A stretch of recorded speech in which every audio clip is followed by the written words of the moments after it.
구약의 하박국 선지는 이렇게 이야기합니다. 물이 바다 덮음같이 여호와의 영광을 인정하는 것이 온 세상 가득하게 되리라 이랬는데요, 아직 여호와의 영광이 사람들로부터 인정하는 사람들도 있지만은요, 물이 바다 덮음같이 그렇게 되지는 않았습니다. 그때까지 우리 하나님은 쉬지 않으십니다. 그렇기 때문에 하나님의 백성인 우리들도 쉬지 않아야 되는 것이죠.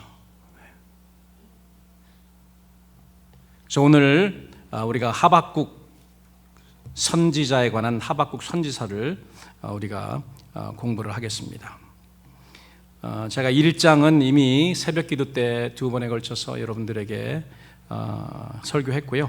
오늘은 2장입니다. 특별히 하나님의 심판에 대한 하나님의 설명. 하나님께서 심판하시겠다고 하박국 선지에게 비전을 통해서, 이상을 통해서, 여기는 묵시라고 우리나라 말에는 성경에는 되어 있지만 사실 이 비전입니다. 이상을 통해서 하나님께서 선지자에게 보여주셨는데 그 본 것을 하박국 선지자가 2장에 기록하고 있는 것입니다. 그래서 2장 전체를 다 읽었으면 좋겠는데 그냥 몇 구절만 읽겠습니다. 1절에서부터 4절까지 우리 다 같이 한 목소리로 읽어보죠. 2장 1절부터 4절까지면 다 같이 시작.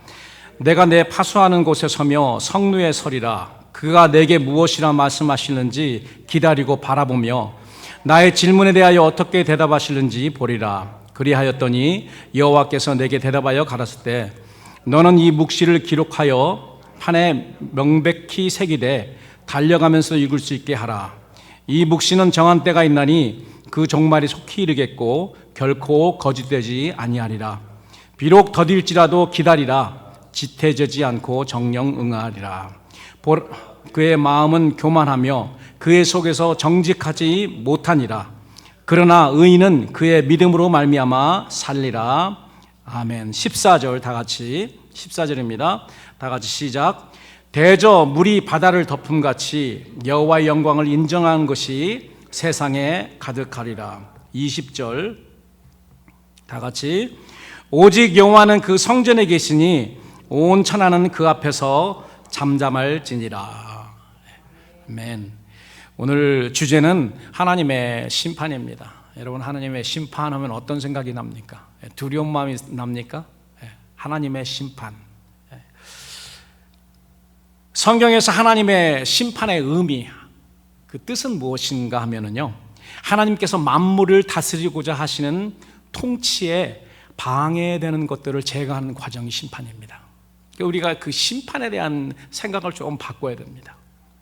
심판이 왜 있는가 하면은 하나님께서 이 우주 만물, 우리 인간들을 포함해서 우주 만물을 다스리려고 하는데 방해되는 것들이 있기 때문에 그것을 제거하시려는 그런 과정이라는 것이죠. 세상에도 모든 좋은 사람만, 법을 지키고 사는 사람만 살았으면 좋겠는데 그러지 않잖아요. 그렇기 때문에 어떤 사람이 그렇지 않은 사람인가를 솎아내기 위해서 심판이 있고 또 재판관이 필요한 것입니다. 솎아내서 분리시키기 위해서 그렇죠. 그래서 이 세상 법대로 살지 않고 불법 천지로 사는 그런 사람들은 어떻게 합니까? 그런 사람들은 감옥으로 보내서 분리시켜버리는 것이죠. 하나님의 심판도 그런 비슷한 그런 의미를 가지고 있습니다. 하나님이 받으셔야 하는 영광을 방해하고 스스로 그 영광을 취하려고 하는 자들을 솎아내기 위한 것이 심판의 의미라고 성경은 이야기하고 있습니다. 또한 하나님께서 창조하신 뜻과 목적을 거부하고 하나님 뜻대로 살지 않고 자기 뜻대로 자기 유익을 위해서, 자기를 위해서 사는 이타적인 삶이 아닌 이기적인 삶을 사는 그런 사람들에 내가 포함됩니까? 어떻게 생각하세요? 우리도 사실 포함되죠. 그렇기 때문에 우리도 사실 솔직히 말해서 우리도 다 멸망받아야 되고 심판을 통해서 멸망을 받아야 될 죄인들입니다. 그러나 하나님께서 심판을 통해서 이 하나님 백성들에게 이러한 재앙을 부으시는 그런 이유가 있습니다. 마지막에 하나님의 교회가 환난을 뚫고 가는 그런 이유가 있습니다. 그 재앙을 통해서 하나님이 바라시는 건 뭐냐면 회개입니다. 회개하여서 죄인을 회개로 재생시켜야 할지, 새롭게 회복시켜야 될지, 아니면은 전혀 회생이 불가능하기 때문에 전혀 회복이 안 되고 고쳐지지 않는 것들은 어떻게 됩니까? 창고에다 갖다 놓습니까? 폐기 처분합니다. 폐기 처분. 마지막에 하나님께서 끝까지 하나님 나름대로 하나님의 교회를 통해서, 하나님의 종들을 통해서 그 하나님을 거부하고 하나님 다스림 받기를 거부하며 회방하며 방해하고 하나님께 영광 돌리는 것을 거부하는 그런 모든 악인들을, 죄인들을 하나님께서 회개시키기 위해서 끝까지 쉬지 않고 일을 하십니다. 마지막까지. 지금도 그 일을 하고 계세요. 그런데 그렇게 끝까지 거부하는 그런 사람들은 하나님도 어떻게 할 수 없는 거죠. 폐기 처분입니다. 이것이 바로 심판, 재판 과정을 의미합니다. 우리가 살펴볼 하박국 선지서는 이 하나님의 심판을 아주 잘 설명해 주고 있습니다. 왜 하나님께서 이 악한 세상과 악인을 심판하시는지, 그리고 하나님의 백성인 의인은 어떻게 살아야 하는지도 답을 줍니다. 왜 하나님이 이 악한 세상과 악인을 심판하시는지, 그리고 의인은 어떻게 살아야 되는지. 여러분, 이건 굉장히 중요한 그런 질문이고요, 굉장히 중요한 그런 답입니다. 그 질문에 해답을 주는 책이 바로 하박국 선지서입니다. 하박국 선지서는 총 1장, 2장, 3장으로 구성되어 있는데요, 첫 장에는 선지자가 하나님 심판에 대해서 질문을 합니다. 두 가지 질문을 합니다. 그리고 둘째 장에는 선지자의 질문에 대해서 하나님께서 대답을 주십니다. 설명이 기록되어 있고요, 셋째 장에는 하나님의 설명을 듣고 그것을 이해한 하박국 선지자가 마음에 이렇게 기쁨이 넘쳐나기 때문에 기도와 찬양을 하는 그런 내용입니다. 기도의 내용을 찬양시로 썼습니다. 제가 새벽 기도 시간에도 여러분들에게 말씀드린 것처럼 하박국 선지자는 유다 왕국의 가장 암울했던 그런 시대에 하나님의 사역을 했던 그런 선지자입니다. 그 에레미야 알죠? 에레미야는 별명이 뭔지 여러분 기억하십니까? 에레미야 별명? 무슨 선지라고 하죠? 눈물의 선지라고 합니다. 왜 그랬을까요? 왜 눈물의 선지일까요? 하나님의 백성들이 망하는 그런 그 세상 말로 꼴이잖아요. 망하게 된 그런 것을 목격했기 때문에 계속해서 사역 기간 동안 울면서 회개하라고, 하나님의 말씀을 듣고 회개하라고, 그리고 하나님의 말씀을 들으면은 망하지 않을 것이라고. 그런데 끝까지 백성들은 에레미야 말을 듣지 않고 오히려 하나님의 말씀을 전달하는 에레미야를 옥에 가두기도 하고, 이 땅을 파서 거기에 파서 거기에 두기도 하고 그랬습니다. 그렇기 때문에 에레미야는 계속해서 울면서 그 백성들 때문에 이제 곧 심판을 받게 되는, 재앙이 임박한 그 심판을 받게 되는 유다 백성들을, 자기 백성들을 위해서 마음이 너무 아픕니다. 그렇기 때문에 운 거예요. 근데 저는 하박국 선지자도 동시대에 에레미야도 알았을 것입니다. 에레미야와 같이 성전에서 일한 그런 사람이었을 것 같습니다.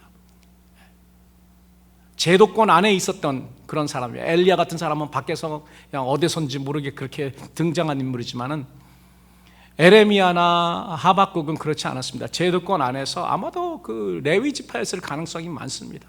특별히 음악을 하는 그런 사람, 음악에 관한 그런 것들이 굉장히 많이 있거든요. 그리고 성루에서다, 파주때서다, 그 시리 안에 사는 제도권 안에 있었던 선지자가 분명합니다. 하박국도 에레미야처럼 눈물의 선지자였을 것이다라는 그런 생각이 듭니다. 하박국 선지자는 에레미야 선지자와 동시대 인물인데요, 그 예루살렘이 갈대아 사람이며 바벨론 왕국의 태조인 여러분 잘 아는 느부갓네살에게 멸망을 당합니다. 그 멸망을 당하는데 이제까지 그 이스라엘 백성들이 경험 못했던 그러한 멸망입니다. 하나님의 성전은 다 망가지고 기물들이 다 빼가지고, 그리고 잘생기고 그리고 학식이 있는 그런 사람들은 다 포로로 끌려갑니다. 별 볼 일 없는 사람만 거기에 남겨둡니다. 여러분, 이 하나님이 기록하여서 남기게 한 하나님의 그런 예언들, 하나님의 종들에게 보여준 이상들은요, 그 예언이 집행되는 그 당시에만 효과적인 것이 아닙니다. 적용되는 것이 아니고요, 계속 역사를 거쳐서 마지막 때까지 계속 되풀이되고 적용된다는 것이 놀라운 사실이죠. 여러분, 하박국이 그렇게 예언을, 그 이상을 하나님에게 받고 예언을 해서 얼마 가지 않아서 이런 일들이 벌어집니다. 하나님의 백성에 대한 그런 심판, 그리고 악한 세상과 악한 그런 압제자, 그러니까 하나님의 백성들을 또 쳤던, 하나님이 심판의 도구로, 하나님 백성들이 심판의 도구로 사용했던 그들을 또 하나님이 심판하십니다. 그런 사건이 있었고요, 또 그런 사건이 몇백 년 후에 예수님을 끝까지 거부했던 이스라엘 백성에게 또 더 큰 스케일로 일어납니다. 그 AD 70년에 주후 70년경에 로마의 디도 장군에 의해서 예루살렘 성전은 돌 위에 돌 하나 남기지 않고요, 깡그리 멸망당하고 2000년 동안 이스라엘 백성들은 땅이 없는 그러한 국가의 영토가 없는 그러한 백성들로 전락합니다. 그런데 여러분, 더 무서운 것은 마지막 때에 그런 일이 더 큰 스케일, 아주 큰 스케일로 또 한 번 있게 되는 것입니다.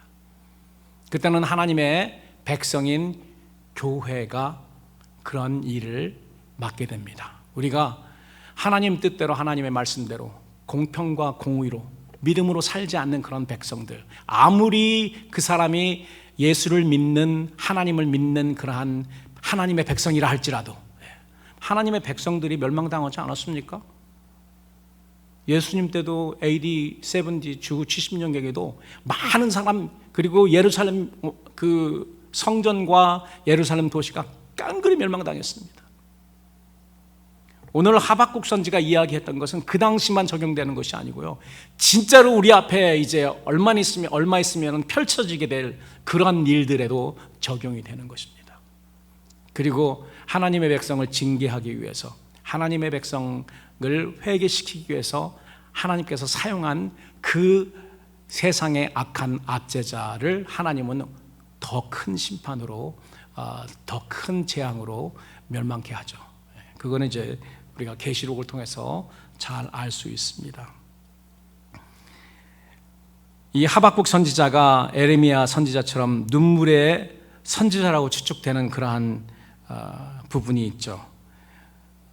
하박국 여러분 1장 2절에 보면은 이렇게 시작이 됩니다. 하박국 선지자가 하나님에게 부르짖는 소리, 질문하는 그러한 거로 시작해요. 여호와여, 하나님, 내가 부르짖어도 주께서 듣지 아니하시니 어느 때까지이리까? 여러분, 시편에 종종 어려운 상황에, 급박한 상황에도 조용하게 계시는 것 같은 하나님을 향해서 시편 기자, 특별히 다윗이겠죠, 다윗이 동일하게 여호와 하나님, 어느 때까지입니까? 어느 때까지? 그렇기 때문에 이러한 기도를 하박국 선지는 이번에 처음 드린 게 아니라는 거죠. 계속해서 하나님이 자기를 소명하신 그날부터 계속해서 하나님께 백성들 때문에, 백성들을 위하여 부르짖었습니다. 그런데도 백성들이 돌아오지는 않습니다. 하나도 변하지 않습니다.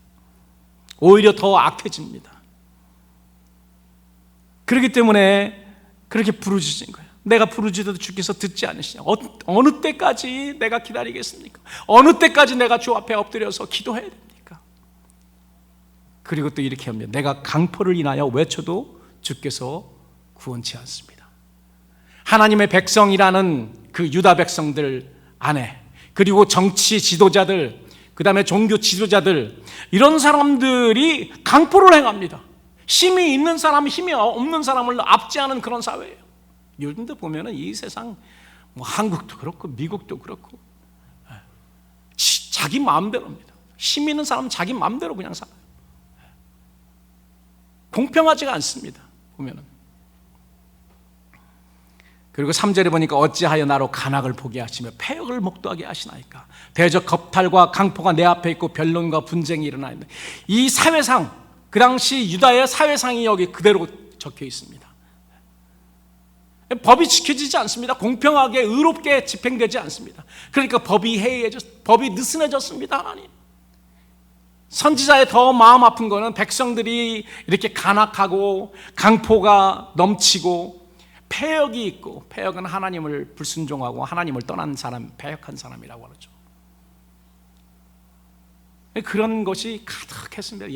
예루살렘 안에. 근데 선지자의 마음을 더 아프게 한 것은, 그렇기 때문에 하나님의 말씀, 하나님의 율법이 느슨해진 거죠. 지켜지지 않습니다. 하나님의 뜻이 지켜지지 않습니다. 하나님의 다스림, 하나님의 통치하심은 온데간데 없어진 것입니다. 하나님의 영광도 없어진 것입니다.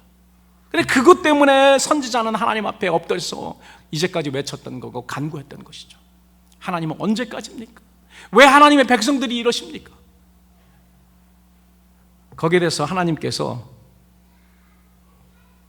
그 묵시 이상을 보여주십니다. 비전을 보여주세요. 묵시를 보여주셔서 어떻게 하나님께서 이 패역한 유다 백성들을 어떻게 징계하실 것인지, 심판하실 것인지를 이상으로 보여줍니다. 그래서 하박국이 그걸 봤을까요? 안 봤을까요? 안 봤으면 내가 뭐 이렇게 안 봤냐 안 봤냐 묻지 않죠. 그 이상을 봤는데 그 이상을 보고 깜짝 놀랍니다. 뭐 하나님이 굉장히 의롭고 공의롭고 하나님의 그냥 선하신 그런 방법으로 하나님의 백성들을 심판하시고 징계하시면 좋겠는데, 하나님이 징계하시는 데 사용하는 그 도구가 하나님 백성들보다 더 악한 백성이고 더 악한 사람입니다. 그 이상을 보고 하박국 선지자가 또 깜짝 놀랐죠. 하나님 대체 어떻게 이러실 수가 있으십니까? 하나님의 백성이 아무리 악하다 할지라도 어떻게 바벨론 갈대아 사람, 그 사납고 악한 그 사람들을 사용해서 어떻게 하나님의 백성을 징계하는 데 사용하십니까? 하나님의 또 이상을 보여주십니다. 그 이상을 보여주시고 그 이상의 내용이 오늘 2장에 담겨있는 그런 내용인데요, 굉장히 방대하기 때문에 오늘 이거 뭐 일일이 다 말씀드릴 수가 없습니다.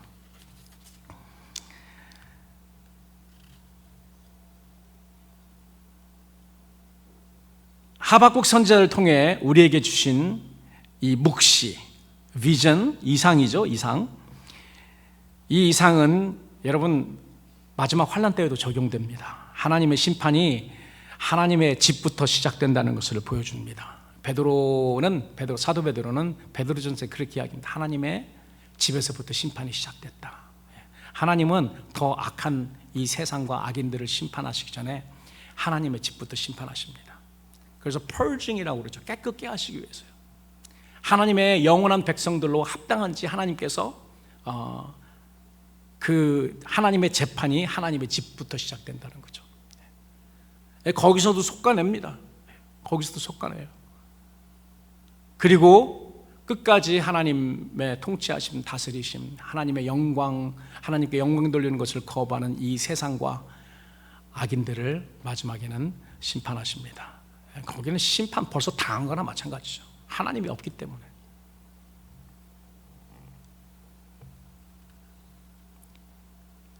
하나님의 백성 또는 교회를 심판하시는 것은 징계의 목적으로 회개하고 하나님 다스림에 들어오며 창조주 하나님의 영광을 인정하고 하나님의 만드신 그 뜻대로 살라는 것이죠.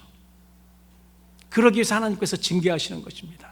이것이 어떤 때는 환난이라는 그런 형태를 통해서 오기도 하고, 재난이라는 그런 어떤 때는 질병이라는 그 형태를 통해서도 오기도 합니다. 오늘 우리는 하박국 선지자를 통해 몇 가지를 생각해 보려고 하는데요. 첫 번째, 세 가지를 생각해 보겠습니다. 첫 번째, 왜 하나님은 악한 이 세상과 악인을 심판하시는가? 여러분 따라서 하십시오. 교만하기 때문입니다. 다시 한번, 교만하기 때문입니다. 예. 여러분, 하나님의 심판이 왜 이 세상에 임하는가? 그리고 왜 악인들에게 임하는가? 예. 여러분, 의인이라고 생각하는 우리에게도요, 교만이 가득 차 있으면은 그 사람은 심판을 받습니다.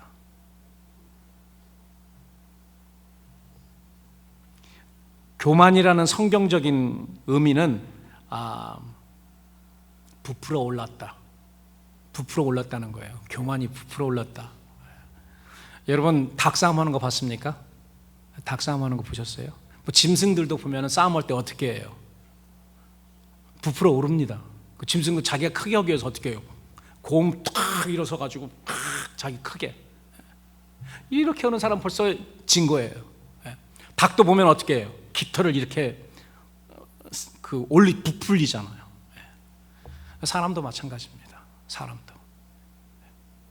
그래서 보통 사람들은 자기가 높고 가졌고 힘이 세고 원래 힘도 없고 그런 사람들이 더 그렇게 힘센 척하는 거예요.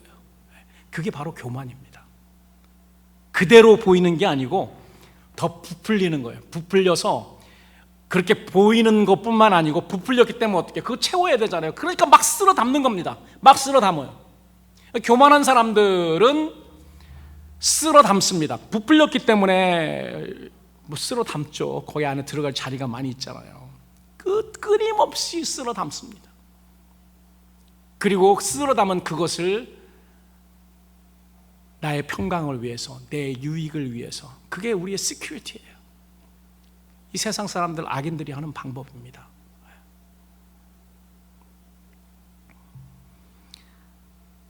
이 부풀어 올랐다는 의미가 또 무례와 뻔뻔스러움으로 나타납니다. 민수기 14장 44절에 그렇게 나와 있죠. 이런 마음을 가지고 있는 이유는 하나님으로부터 떠나 있기 때문에 하나님의 뜻을 몰라요. 하나님이 우리를 왜 창조하셨는지 그 이유를 모르기 때문에 그런 식으로 삽니다. 그런데 문제는 하나님의 백성들이 똑같이 그렇게 산다는 거예요. 이 세상 사람들과 멸망받을, 심판받을 그런 사람들과 똑같이 살아요. 물론 그 사람들도 하나님의 뜻을 모르기 때문에 왜 하나님이 우리를 창조하셨는지, 하나님의 우리를 향한 뜻이 무엇인지 모르기 때문에, 그렇기 때문에 세상 사람들과 똑같아요. 여러분, 교만은 가장 먼저 저질러졌던 죄고요, 가장 하나님이 싫어하시는 가장 큰 죄입니다. 교만. 그럼 하나님이 가장 기뻐하시는 건 뭘까요? 교만의 반대 뭐예요? 겸손입니다. 하나님은 교만한 자를 심판하시는 거예요. 하나님의 백성이라는 이름은 있지만은 겸손치 못하고 교만한 자를 징계하셔서 겸손하게 만드시는 겁니다.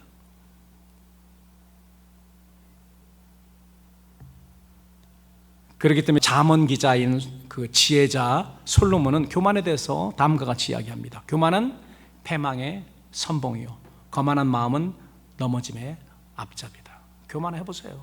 10중 8구가 아니고 100% 망합니다. 교만하면.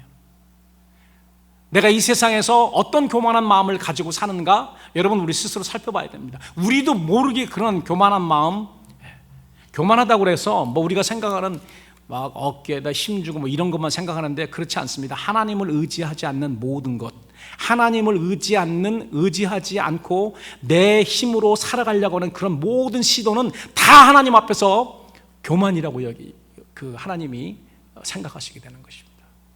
그렇기 때문에요, 우리들도 생각을 좀 바꿔서 우리가 생각하는 그런 티피컬한 그런 교만이 아니고요, 우리들도 순간적으로 교만해지는 때가 굉장히 많습니다.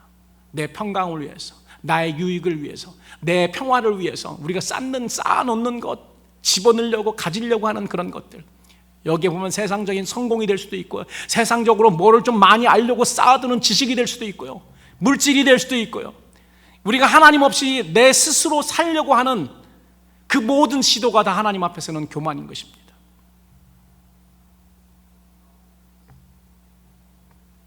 사람들이 자기를 부풀린다는 것은 자기의 모습이 아니죠. 자기는 조그만하고 보잘것없는데 막 사람이 부풀리잖아요. 그러니까 그 사람은 정직할 수가 없는 것입니다. 오늘 성경에 보니까 4절을 보면은 그의 마음은 교만하며 그 속이 정직하지 못하다. 악인들의 그 나타나는 그런 현상들이 그렇습니다. 교만하고 속이 정직하지 못합니다.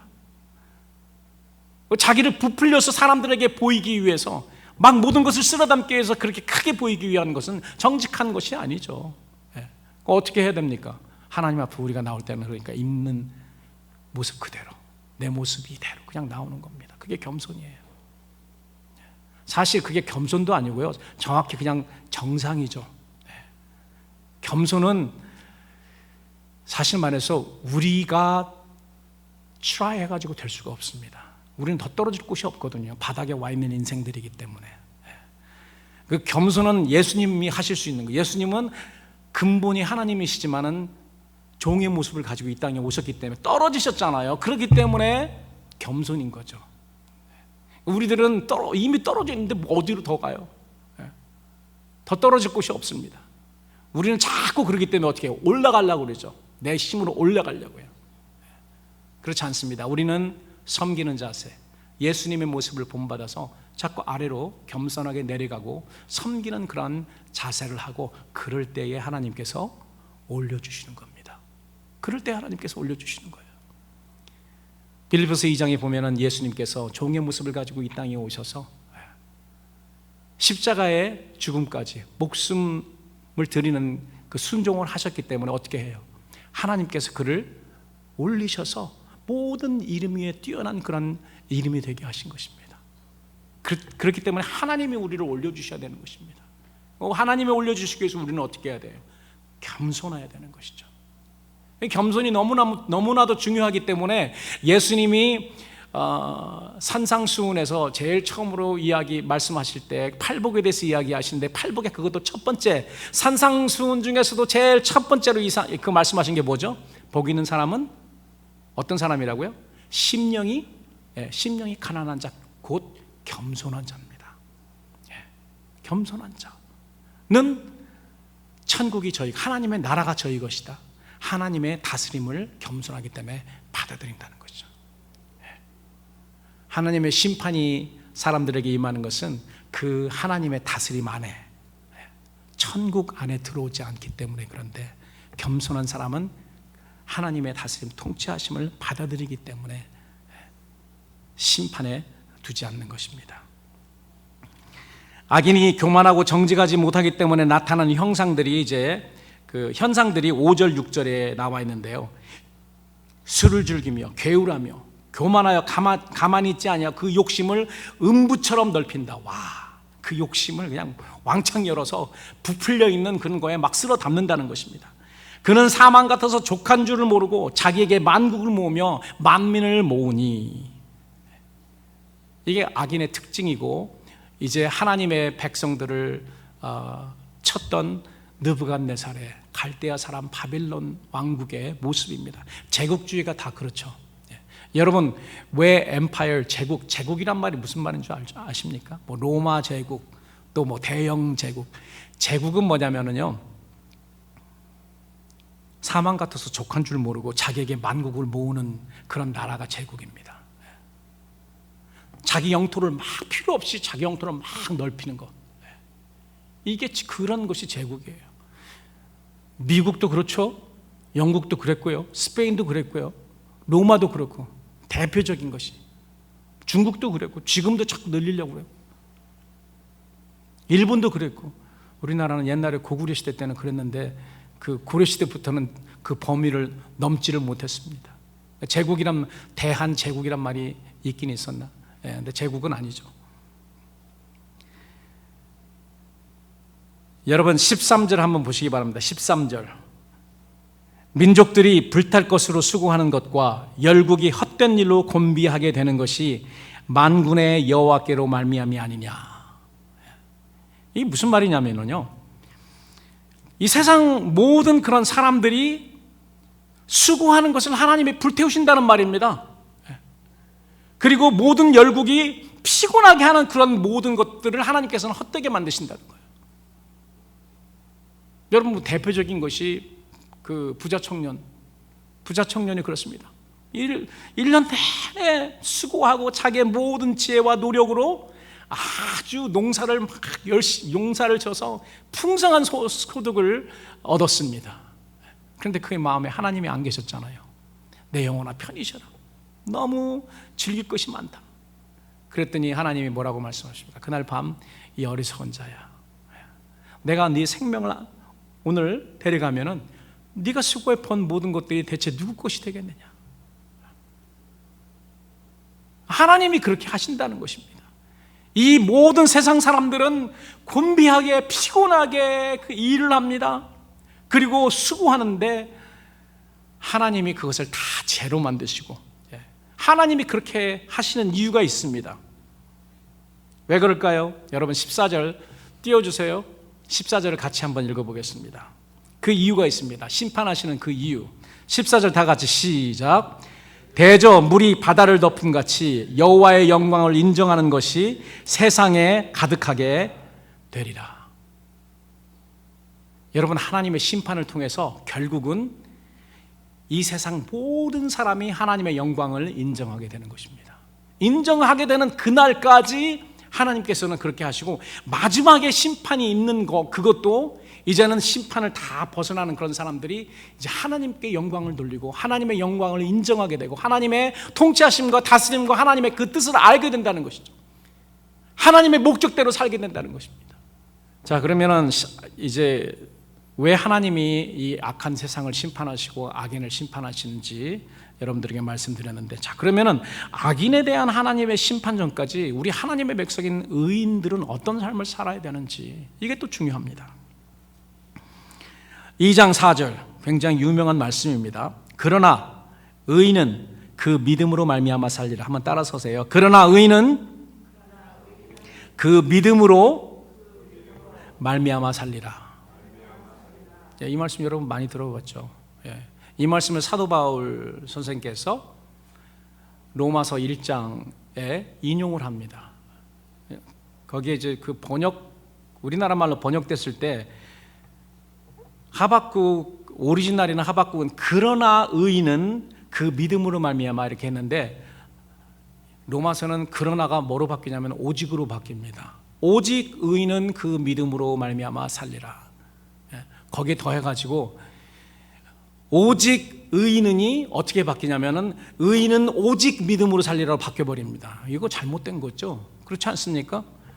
그러나 의인은이 아니라 그러나 의인이 그러나 믿음으로, 오직 믿음으로 바뀌어버린 겁니다.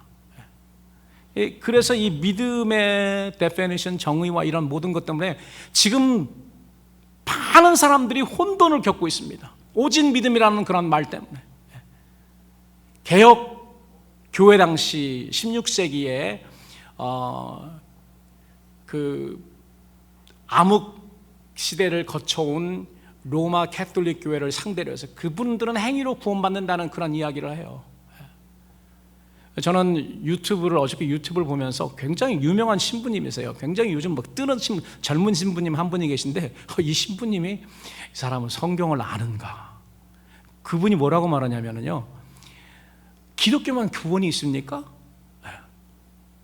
예수님만 구원이 있습니까? 그렇지 않다는 거예요. 그렇게 말하더라고요. 그렇다면 만약에 예수님 이전 그런 사람들은 그럼 하나님이 다 멸망시켰습니까? 이렇게 이야기를 하시더라고요. 야, 기독교만 구원이 있지 않고 모든 종교에 다 구원이 있다고 이렇게 말해서 제가 깜짝 놀랐습니다. 캐톨릭 교회도 기독교인데 예수님 이외에 다른 이름이 없다는 그 성경을 보지 않나? 그러면서 그러한 예수님을 모르는 그런 사람들에게는 뭐 하나님께 맡겨야 된다라고 이런 말을 하더라고요. 그래서 야, 어떻게 저렇게 가르칠까 깜짝 놀랐습니다. 여러분, 그러나 의인은, 이 그러나라는 말이 나오면은 그 앞에 있는 부분과 그 다음에 있는 것이 대조가 됩니다. 그래서 여러분 2장 4절의 이 앞부분을 우리가 봐야 되거든요. 그 앞부분에 교만한 자, 그 마음으로 정직하지 못한 자는 에 대해서 나오고 그러나 의인은이라고 나옵니다. 그렇기 때문에 여기서 믿음으로 산다는 말은요, 교만과 정직의 반대예요. 겸손하게 사는 것입니다.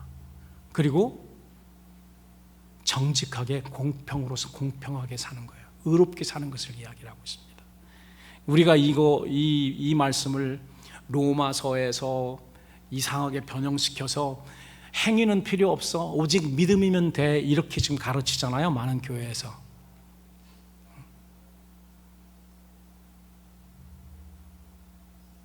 여기서는 이 믿음으로 말미암아 이 하나님의 뜻과 하나님의 통치하심과 하나님의 그 영광을 인정하는 그러한 모든 행동을 통해서 사는 것입니다. 믿음대로, 믿음으로 말미암아 산다는 것은.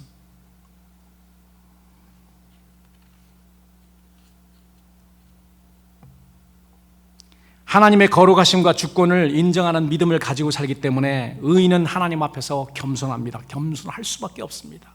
겸손해야 됩니다. 그리고 그 속이 정직합니다. 정직할 수밖에 없습니다.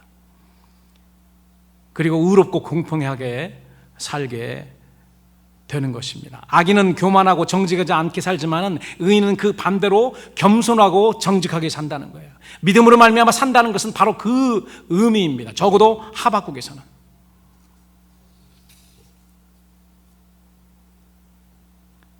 그래서 저는 그 부분이 상당히 그 마음이 답답합니다. 오직 믿음을 가르치며 기독교가 가르치는 이신칭, 믿음으로 말미암아 의롭다 칭함을 받는 것. 며칠 전에도 제가 김 목사님과 그거에 대해서 이야기를 했는데요. 구원을 우리가 과거로만 생각하기 때문에 그러한 해석이 나옵니다. 여러분, 구원은 세 단계라는 것을 적어도 우리 교인들은 압니다.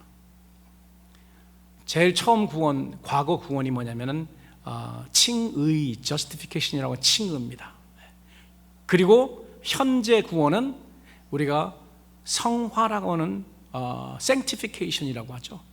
그리고 우리의 미래의 구원은 영화라고 하는 glorification이라고 하는, 우리가 하나님이 예수님 오실 때 첩부활에 참여해서 우리가 완전한 그러한 영원히 사는 우리 부활체로 되는 것이 영화입니다. 마지막 미래 구원이죠. 그래서 저는 그 개혁주의자들과 제 생각이 같습니다. 어느 부분에서 과거의 칭의는 우리의 행위가 필요 없어요. 하나님의 전적인 은혜로 우리가 구원을 받습니다. 과거의 구원, 곧 우리가 의롭지 않은데 그 믿음으로 말미암아 믿음을 통해서 하나님이 우리를 의롭게 봐주시는 거예요. 하나님의 자녀가 되는 것입니다. 우리가 구원을 받는 칭의에는 우리의 어떠한 그런 행위도 필요 없습니다. 하나님이 전적으로 우리에게 주시는 그런 은혜의 구원입니다. 그러나 현재 우리가 이루고 있는 현재 구원 성화는 여러분 성령님과 함께 우리가 합작해서 이루어가는 것이죠. 우리가 거룩해지는 거예요. 그런데 이 부분이 다 빠져버렸습니다. 이 성화 구원에 대해서 이 중간 단계, 현재 단계가 다 빠져버렸기 때문에 나 이미 구원 받았는데 뭐 어떻게 살든 상관없어. 나는 이미 구원 받았으니까. 뭐 천국에 제일 추운 곳에 가도 상관없어. 제일 겉자리에 가도 상관없어. 이렇게 말하는데 천만에 그렇지 않습니다. 성화 없이 칭의에서 건너뛰어가지고 영화로 가지 않습니다. 물론 칭의 없이 성화로 구원받으려는 그런 노력은 행위 구원을 그 행위 구원을 생각하는 그런 사람들이기 때문에 이것도 영화에 이르지 못합니다. 칭의 구원 그리고 성화 구원, 이 두 개가 같이 영화 구원으로 되는 것이죠. 자, 교만은 하나님 앞에서 가장 먼저 시작된 죄악이라고 제가 말씀드렸습니다. 그리고 가장 큰 죄악으로 하나님의 심판하실 가장 큰 것이시죠.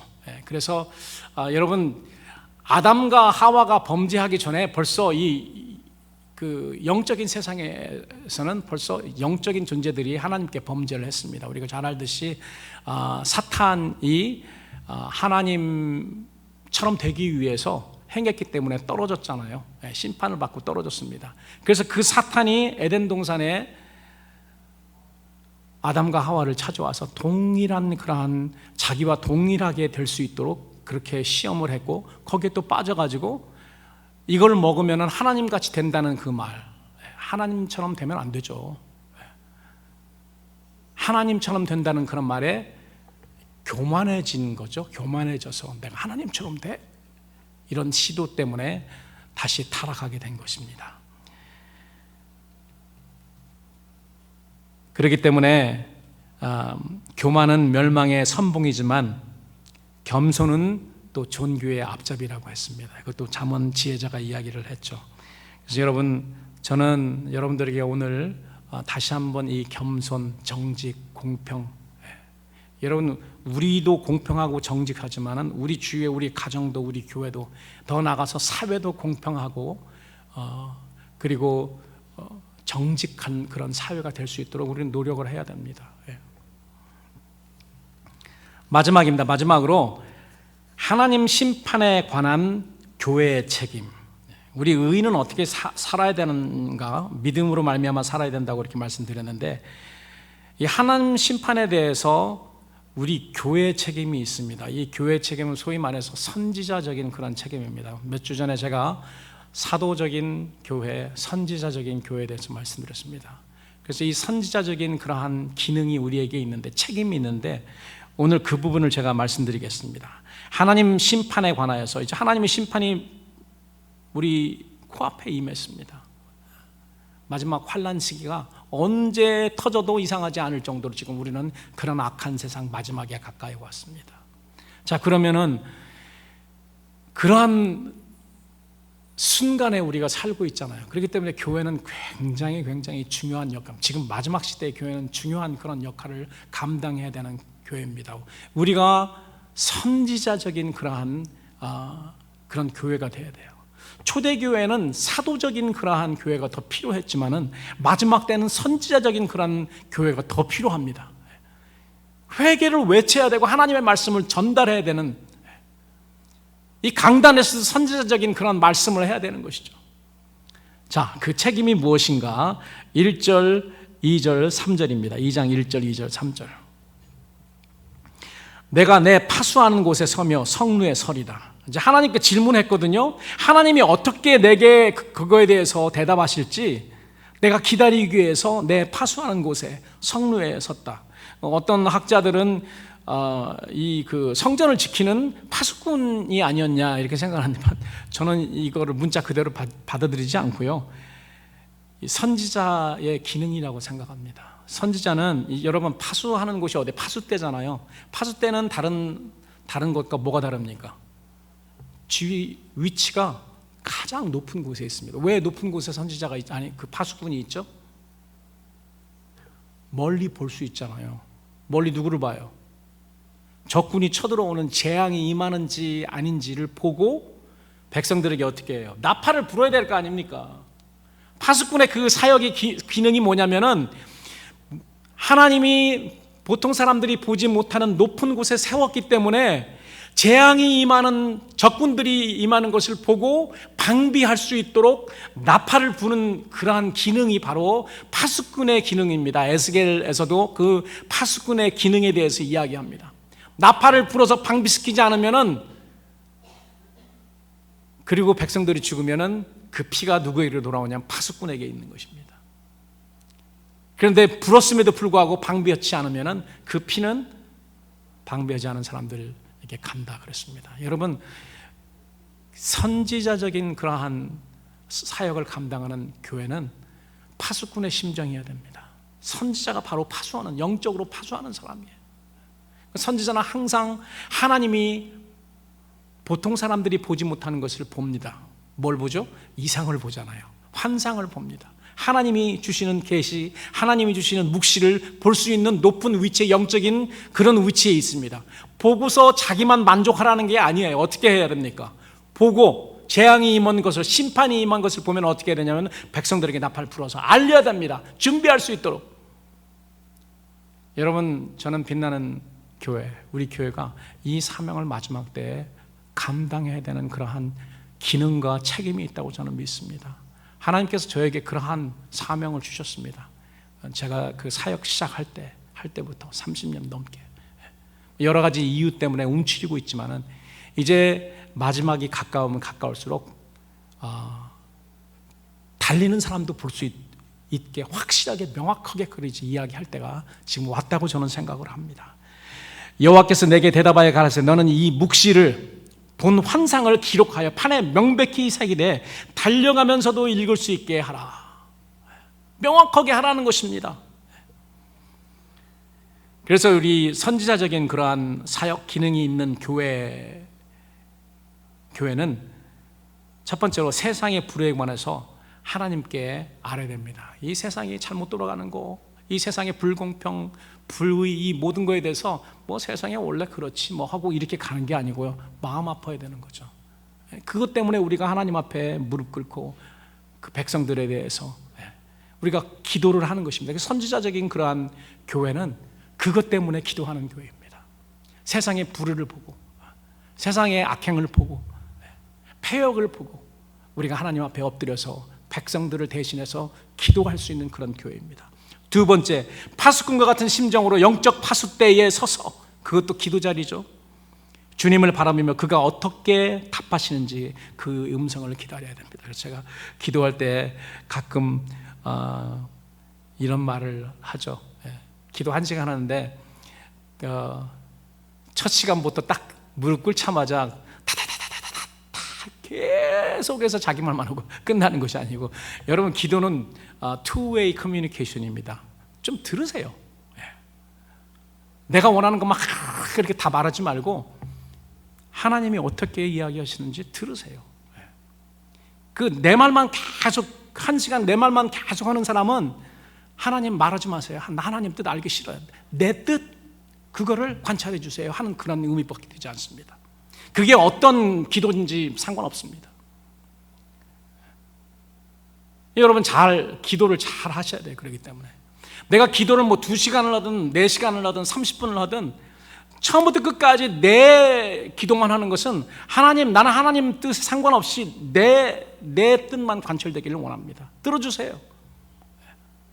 뭐 어쨌든 가끔 하나님이 들어주시기도 하지만은 그거 하나님 그렇게 대단히 기뻐하지 않습니다. 그럼 어떻게 해야 되나? 우리의 자세는 하나님 말씀하세요. 제가 듣겠습니다. 그리고 내 마음이 바뀌게 해주세요. 하나님의 뜻으로 내 마음이 바뀌어야 되는 것이죠.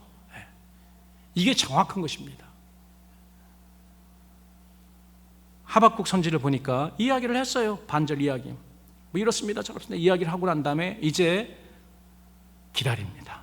하나님 말씀해 주세요. 내가 어떻게 말씀하시는데 기다리고 바라보며 나의 질문에 대해서 어떻게 대답하시는지 보리라. 기다렸습니다. 기다리는 거 굉장히 중요한 것 같아요. 하나님이 내 마음에 어떤 마음을 주시고 어떤 답을 주시는지 기다리는 것.